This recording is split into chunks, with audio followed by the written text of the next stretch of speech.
welcome to the Horror Room. I'm Travis Bruce, and today we're going to be doing another horror author spotlight. I have with us today, he is the author of a new book. It's right now on Amazon as well as Barnes and Noble, The Blessed Flock. I have E.A. Green with us today. E.A., how are you doing, my friend? Pretty good. How are you doing? Good, good, good. Thank you for coming on, by the way. Thank you for coming on. I appreciate it. I really like doing these, getting to know my public. Awesome. Well, tell us about The Blessed Flock.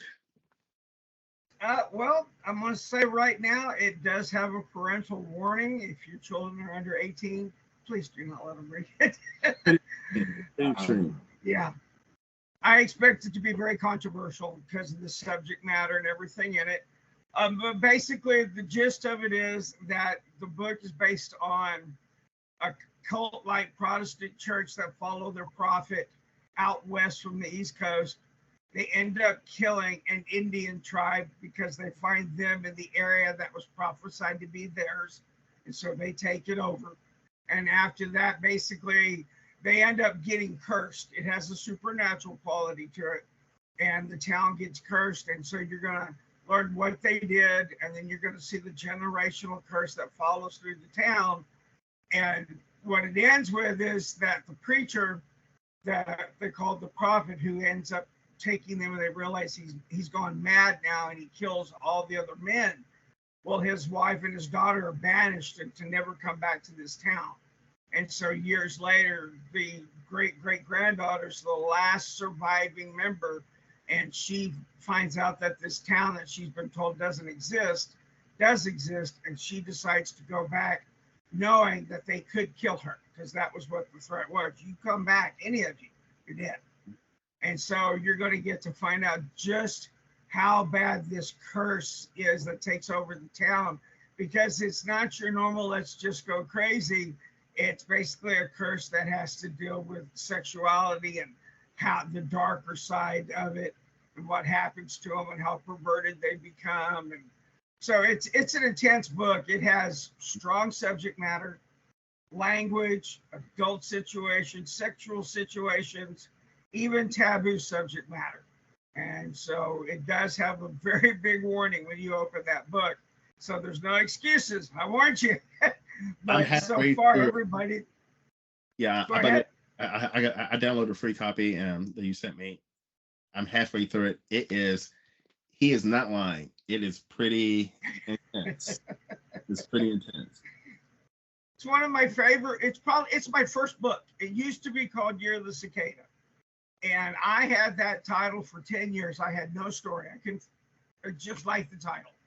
And so in its first print, if you happen to have one, it's called Year of the Cicada, but due to some unforeseen circumstances with a former publisher, I had to end my relationship, got it back, cleaned it up, and it went from being about a 334-page book to over 900. Wow. And so, yeah, the full unedited is 900. So it's an intense book. Most people that read it, most of the time, once they reach the character that's the sheriff, they can't make it past it. He's the one that pretty much they're like, yeah, no, I can't do it. I just can't do it. So I have a question. So because this book is so intense and it is taboo and it does hit on a lot of different areas that can be controversial. Yes. Was it tough shopping around to publishers? Not at first, because I sent it to a publisher and they loved it so much that they instantly grabbed it, because the name, I'll mention the name. It was a company called Breaking Rules Publishing. They're not in existence anymore. Okay. And he loved the fact that they pushed the rules on writing, and so they loved it. But also when it comes to the book, I took my cousin's advice, who we talked about, A.A. Dark, and she told me, you just write it. Don't worry about how bad it gets. Don't worry about your language. She said, just write it. And then if you send it to an editor or a company and they say, edit it, worry about it then. But she said a lot of times these days, everybody's willing to push the boundary a little. And so I pushed the boundary. And right now I went ahead and did indie author. I'm self-published after all that ended with my former publisher. But so far it was well received beforehand, and now that it's been cleaned up, I think he's just gonna take off like a freight train. So with a lot of fucked up shit is in his book, excuse my language, but there's a lot of fucked up shit. Where did you get your inspiration from? Where did you get your inspiration for all these ideas? Actually, I was sitting out on my front porch, a bunch of wind chimes, and a storm was blowing through, and I heard these wind chimes going off, and it popped in my head of a guy sitting on his porch listening to his wind chimes, and this is what's going on. And so a lot of these stories, if I don't dream it, which I'm one of these vivid dreamers, I dream a lot and remember most of my dreams. But if I don't dream it, it just pops in my head out of nowhere. So I just listen and write it down. Now, have you always been a horror fan? Or I refuse to claim a genre. I'm one of these authors. I'm going to write my story first, and then when I'm done, I'm going to see which genre it fits in. I've got a children's series. I did a romance novel called Delta Dawn, based on Tanya Tucker's song Delta Dawn, which most of us my age will know who she is. I got a crime drama. I got a future dystopian novel out also. And so I just go where the story goes. And yeah, a lot of them are going to be horror. Thanks to my dad. He's the one that raised me on horror. I think 5 was when I saw my first horror movies. It was my mom who raised me on horror movies, but yeah. Yeah, my first one he took me to see, this is telling my age. We went to the drive-in and we saw Texas Chainsaw Massacre. That was actually, let's probably tell my age too. I don't know, but like Texas Chainsaw Massacre was the first horror movie that I saw, but it was on VHS. Not beta. Yeah, it was on VHS, and my parents rented it, and I remember watching bits and pieces of it, and it scared the shit out of me. That one did scare me because I was still at that age. I didn't understand what I was seeing. But when they took me to see Dawn of the Dead at 9, that screwed my head up. To this day, if I have a horror nightmare, it's of the dead. It's always of the dead. That's awesome. Yeah, I've always been a zombie fan. The zombie movies never really scared me growing up. I was a huge zombie fan. Oh, big! I'm a zombie fan, not as big as I used to be, but so your cousin is a author as well, and you were saying that she was a big influence on you getting out there and going ahead and putting your own book together. Mm-hmm. She was. It was just, I always thought I'd be the writer of the family, and just life kept me from doing it. And also, sometimes we just come up with any excuse we could think of not to get on the right there. But I found out down the road here about 6 years ago that she is a successful author. And I was just like, no, we can't have that. I'm first. I'm supposed to be first. And so I talked to her about it and realized, you know what, I'm not going to stand for this. I was supposed to have been the first one. And so even though she beat me, it was because of her that I got jealous over it, decided, you know what, no more excuses. I'm going to sit down and I'm going to start writing and see what happens. That's awesome. Now, how long did it take from beginning to end? I know you were telling me that this was originally 4 separate stories. How long did it take to compile all the stories together to come up with the one? I wrote it as one whole book. Okay. And after I wrote it as one whole book, it was so long, I broke it down into 4 books.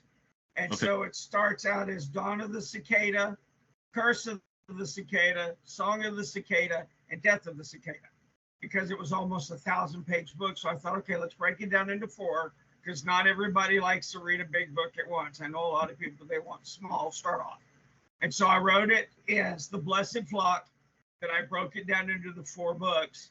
But then I also broke it down into like the prophet contains book 1 and 2 of the Cicada, and the prodigal contains the Cicada book 3 and 4.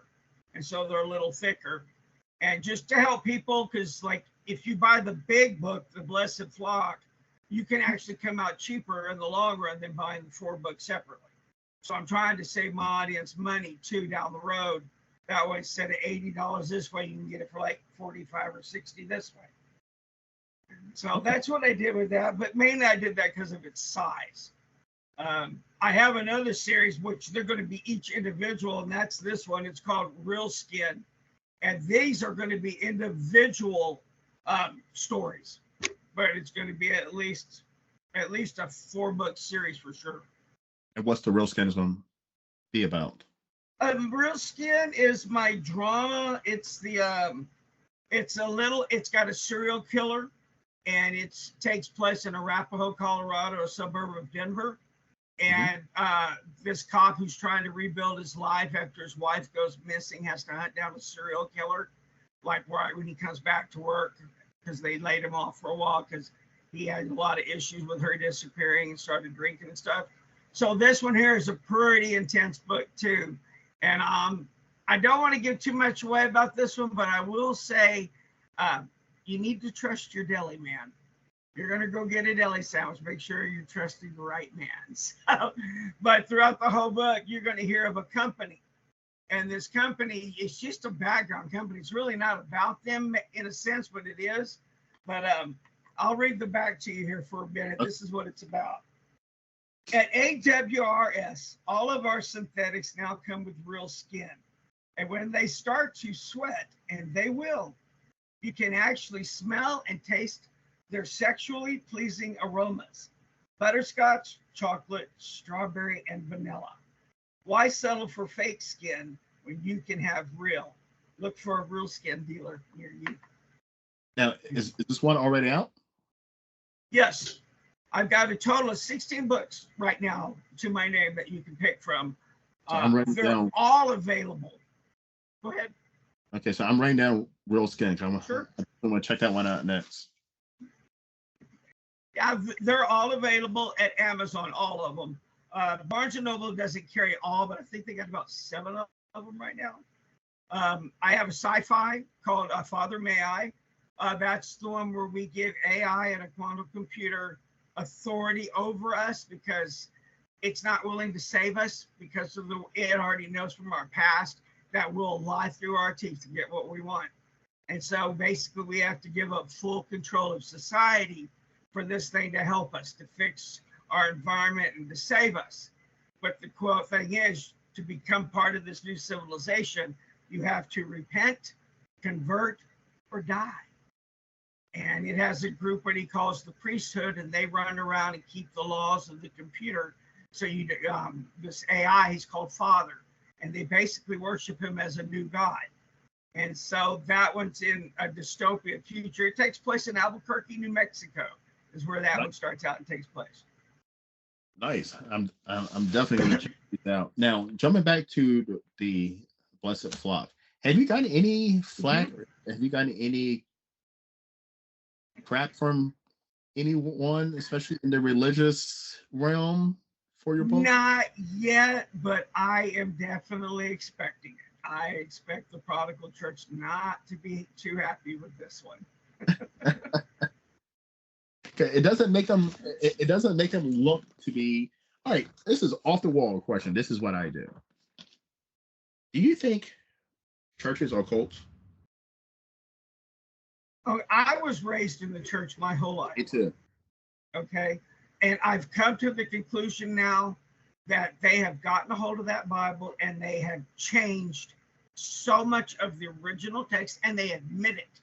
They admit they changed it. They admit they manipulated it. They admit everything. And yet here we are still following, knowing it's an outright lie now on a lot of it. And as I've gotten older, I've realized that God, I don't need them to talk to God. God wants me and him to have a relationship. It ain't between me, the church of God. It's between me and God. and nobody else's business. And I've also learned that God ain't some father time looking dude sitting on a throne. God is the creation itself. He's the spirit. It's aware. It knows us. It knows everything about us. It knows from one end of the universe to the other. I believe it's this giant consciousness that loves us, and it's aware of us. We are part of it. Even as we sit here, we don't have to be a part of God to die, to be a part of him. We're part of him now, and we need to realize that and wake up that we have so much power within us right now that's at our fingertips. And all we got to do is use it in a good way, and we can change the world tomorrow. But instead, we follow false leaders and false preachers. And even today, every time you turn around, another one crashes and burns for adultery, another one's messing with children, another one's robbing us blind. Here are these men, quote, and women of God who tell us that we have to come to them because they hear from God. And so when you challenge them, they lose their shit. Well, that's just it. We're supposed to challenge them. We're supposed to challenge each other. We're supposed to question and not kill each other just because I asked you a question you don't agree with. You share your opinion, I share my opinion. And hey, love each other when it's gone. Shake hands, give a hug, and go on about your business and try to do your best while you're here. That's what it's all about.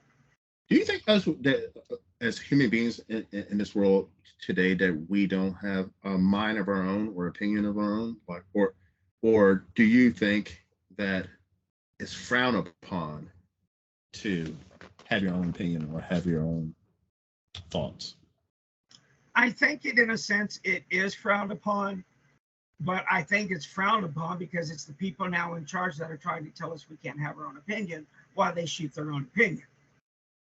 And it's got to stop. Everybody is allowed to have an opinion. What we are not allowed to do is turn on each other and willing to cause harm, whether it be verbal or physical, to another person just because they think or act different. I mean, as long as they're not harming another human being or individual or the things around us that can harm us, and they're just doing their damnedest to do their best to, we got to see that. You know, we all keep forgetting that this gal by me in the store is going through just as much shit as I am. They might have their shit together, they might look all put together, but they've got issues, whether it started from childhood or whether it started as teenagers or school or adulthood. We all have issues. Mm-hmm. And I think the biggest part of that is we can't change what's happened. Those issues that happened to us, they're done, they're over with, they're just a memory. They're not real anymore. It's just something that happened. And we got to learn from them and try and better ourselves and help those around us because they're going through the same shit. So, yeah, we got to quit turning on each other. Because I'm 40 and, you know, I've been here for a while. But I have definitely noticed, and when I say I've noticed when it comes to friendships, relationships, marriage, work, whatever, you can't have your own opinion. It will start, if your opinion doesn't coincide with someone else's, it starts an argument. And us as human beings, we cannot respect other people's opinions. We can't say, well, why did you come up? Why do you think that way? Or why do you feel that way? And even take a step back and be like, hey, wait a minute, what that person's saying might actually make sense. And I do blame, this is me, I blame that on social media. I do. I feel like social media I feel like the internet in general has made it easier for people to attack people for their opinion, their belief. And it's because back in the day, before the internet, people were afraid to do that because you would get punched in the fucking face. Now you can be a tough guy online and talk shit because you know someone's not going to do anything about it. Mm-hmm. Yeah, I remember those days. You're going to start shit, you're going to pay for that shit. Yeah. There's no consequences today. You can hide at all like that. You can hide behind the keyboard and talk as much shit as you want, and there's no repercussion. No, and I look at it today. Back in our days, my grandparents came out of World War II, Pearl Harbor, And that was back in the days when they taught morals, respect your elders, have some morals, open the door, don't say these things, have some morals. The kids don't have any these days. It's like they don't give a shit about anybody. It's all about themselves, but it's more the adults are about themselves. It's everybody's about me, me, me, it seems. And they forget without we, there is no me. Right. So as a society, we wouldn't exist without each other. But we're willing to kill each other. I've never understood that. But that's why I definitely give respect to people in the arts, music, author, filmmakers that are not afraid to put something out there that might upset. I'm going to say upset people, but it might be something that most people are not going to be like, this is the way I think, or this is the way. I respect that, and I actually respect that because I like reading things. I like watching things. I like talking to people who don't think the same way as I do. Mm-hmm. I give that to my grandmother. She taught us, like, when it comes to the church, yeah, we're going to go to church. But she taught us, you don't believe what that preacher says. You pick up that book, you open it, you read it yourself. Think for yourself. And like today, we all see it. Don't you dare question that preacher. Don't you dare question that. And at that point, I mean, it's like there's just nothing there anymore to where, like you said, you're right. If you're one way, kill them. And if you're the other way, it's like kill them. And so I just don't get it. We should be able to speak our minds, because at that point, that's how you learn. That's how we grow. That's how I get new ideas. But if you can't speak your mind at that point, yeah, you're a sheep. You're going to walk off that cliff knowing you're headed toward a cliff. But hey, they said keep walking, so you're going to keep walking. I wouldn't want to live in any world where everybody thinks the fucking same. I wouldn't want to live in that. I would not want to live in that world where everybody thinks the fucking same. Yeah. You can look up, like, say, pull up something from North Korea. They all have the same home. They live on the same, well, not the poor ones, but the ones with money with the fancy neighborhoods, or like, I've even seen one in Saudi Arabia. There's like 1,000 homes. They're all the same. Same color, same shape, same design, same layout on the street. It's worse, the individuality. I mean, those are places, like HOAs. You got to get permission to paint your home. Really? So I want to make it a cool color that's going to stand up my landscaping, but you say I can't. So now I can, or you'll sue me. We're losing that. We're losing that individuality. Yeah, we're all becoming conformist. That's a damning and deadly thing.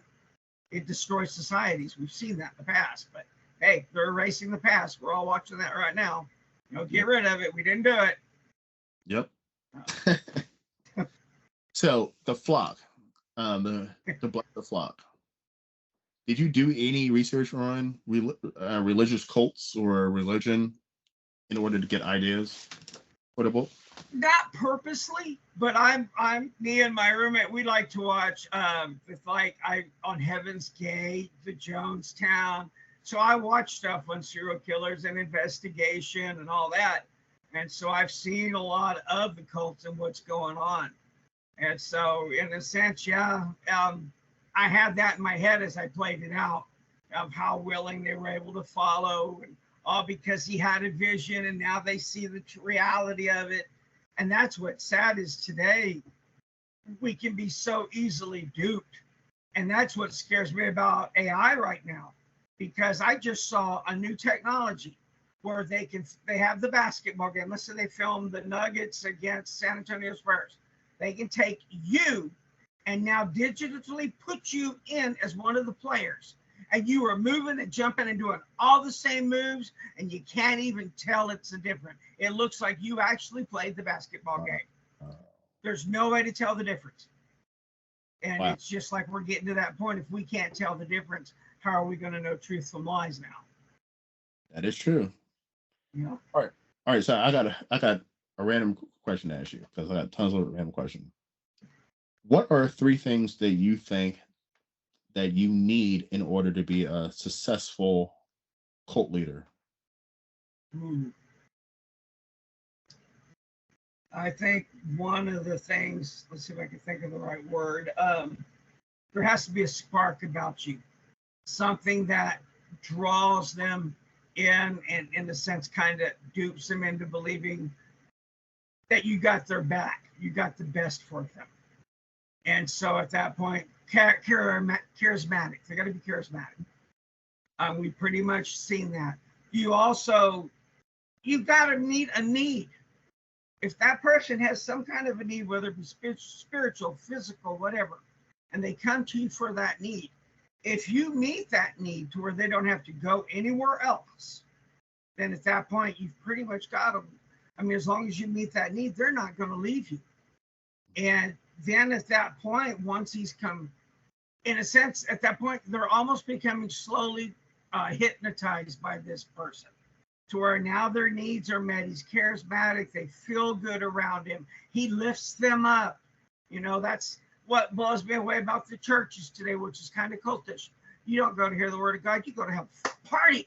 We're going to go listen to that band. We're going to jump around. We're going to feel good. And everybody goes out to eat afterward. And so that's part of the other thing is the group. You got to have a group, and you've got to teach those that are following you, the cult leader does, that you got to watch out for them, and they got to watch out for you, and you got to watch out for each other's back. Well, yeah, that's great and all until you start going behind and saying, well, tattling. You know, well, I'm watching their back, and you shouldn't have done that. I got to go tell the leader now. And at that point, punishment usually, from what we see, starts to come into it. And that's where they bring the fear in now. Because now you're going to be not only scared or fearful to upset them, you're going to be fearful to leave them, because now I forget what that syndrome is where you basically become attached to your kidnapped, Stockholm syndrome. They get that Stockholm syndrome going. And at that point, unless something dramatic wakes that individual up, they're probably going to follow that leader to death's door, as we've seen more than once. I had a friend, and years ago, and I talked to her, and she said that there's a big cult in Florida. I can't think of the name, and she's a filmmaking. She makes films, and she actually did a documentary on this cult, and she was in it. Like her mother, from the story, her mother just got a divorce from her dad, and she was lost, and she didn't have a place, and she joined this cult, and she brought her two daughters along with this cult, and she was saying that one of the things they do, they look for the weak, they look for the lost, the people who are weak, they're lost, they don't have anything, they don't have a village, and then they attach on you. But once they attach to you, it's, if you can't associate with people who don't think the same way as your cult do. So you can only date people who are only believe in what you believe in. You can only go to events that people only believe in. You can only associate.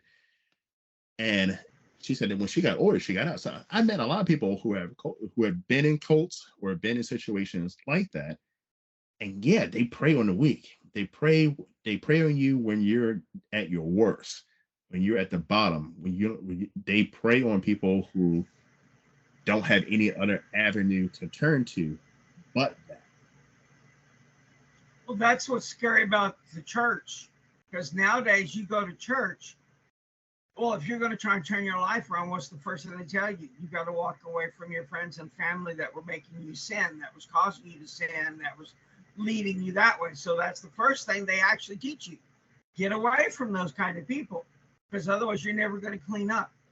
And then once you start cleaning up and you start kind of putting your head on straight, and where do you go hang out now? You go to the church functions on Sundays, Wednesdays.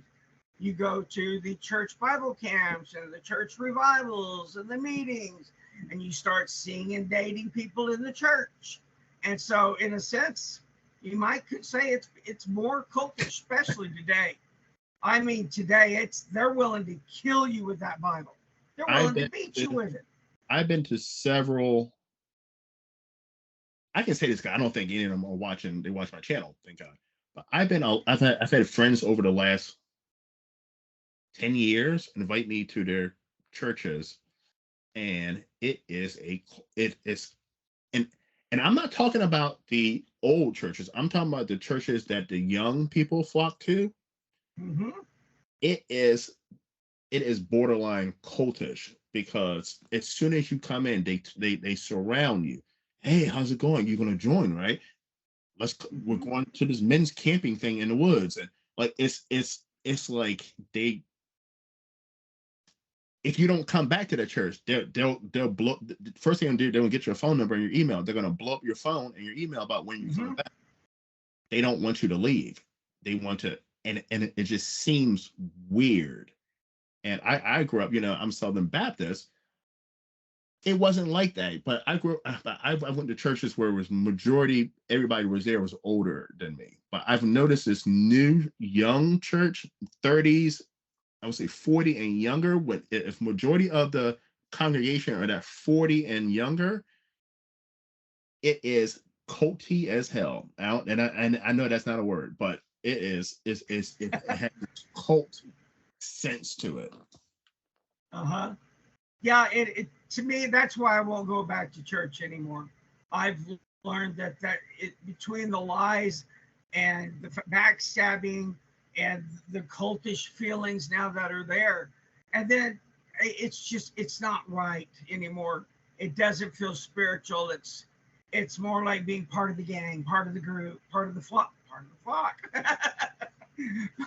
And, that's but people, all the time, if I'm a Christian, and I say no, I'm not a Christian, and they say, but you believe in Christianity, and I said, but to be a Christian means you have to live your life the way of the Bible. I don't live my life the way of the Bible. I don't. I mean, I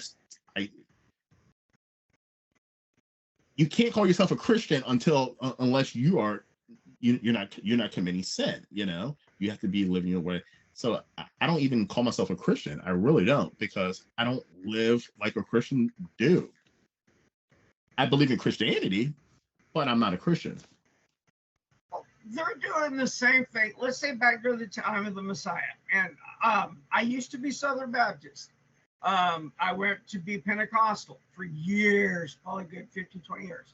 And then eventually I became Messianic, which is Jewish believers. I found out I had my Jewish faith.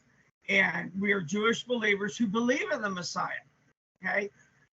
But when you look back at it, he had one rule, just one simple rule: love thy neighbor as thyself. He said, if you commit that rule, you fulfill that commandment, you fulfill them all.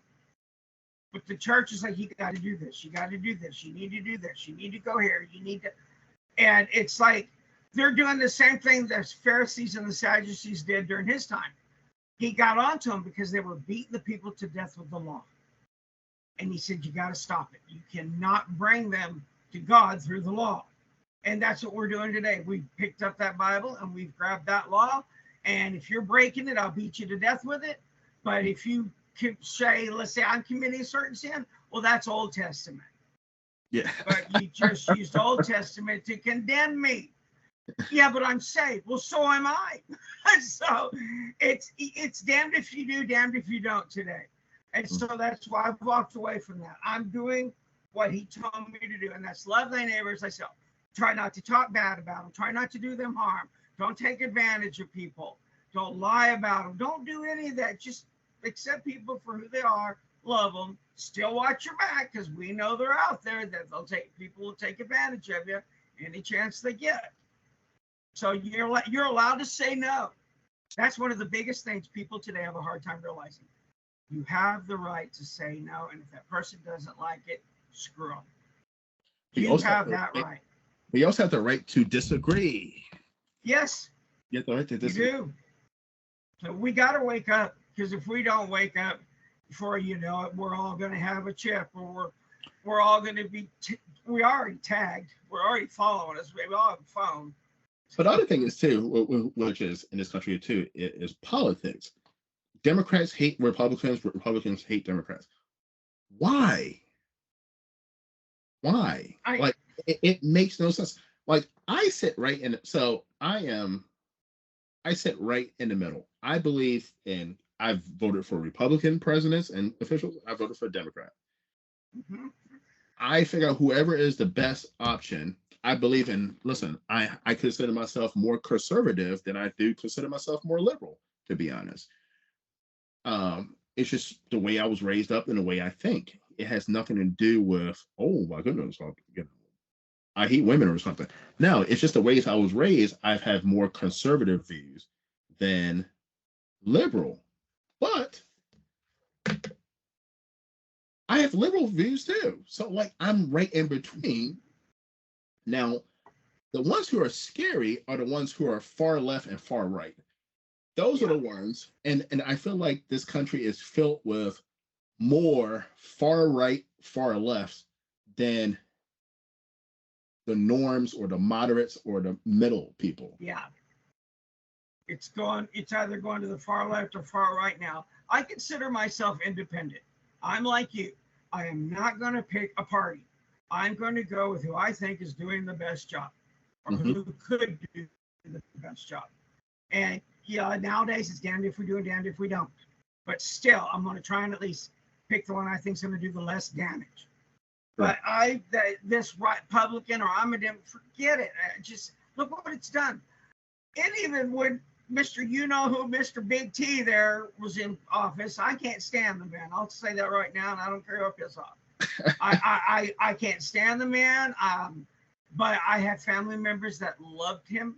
I have family members that said if they could have, they would have been up there on January the 6th.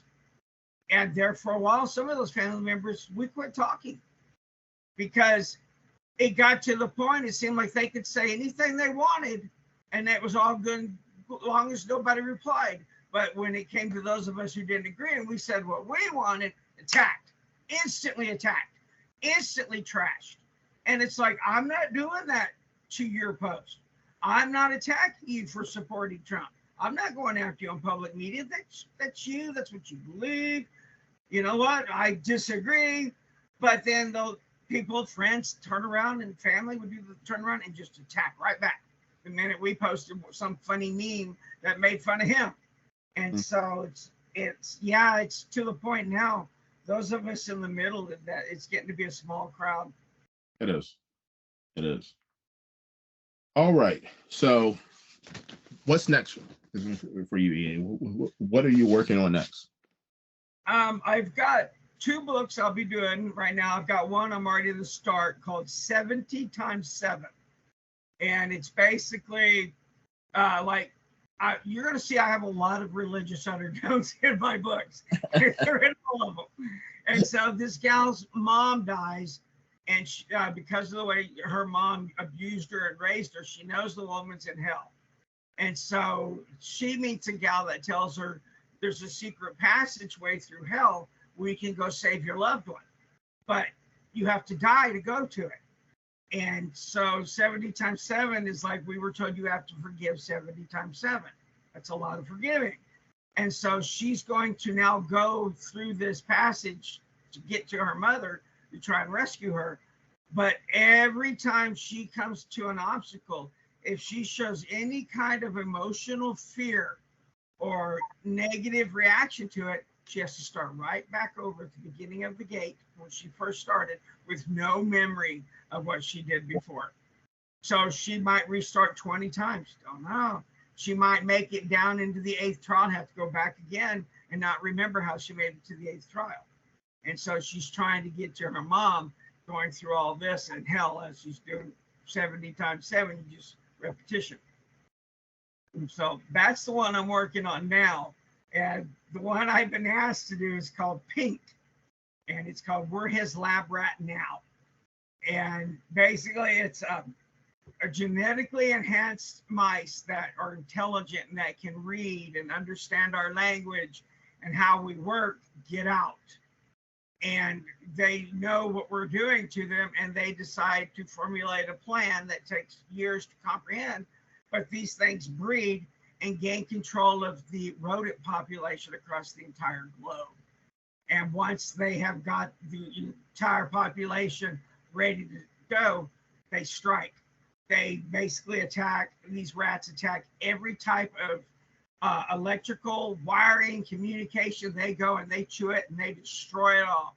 So the whole world instantly goes into a blackout mode. No electricity, no nothing. And so after they bring us to our knees that way, that's when all these rats and rodents turn on the population and basically turn us into stockyards.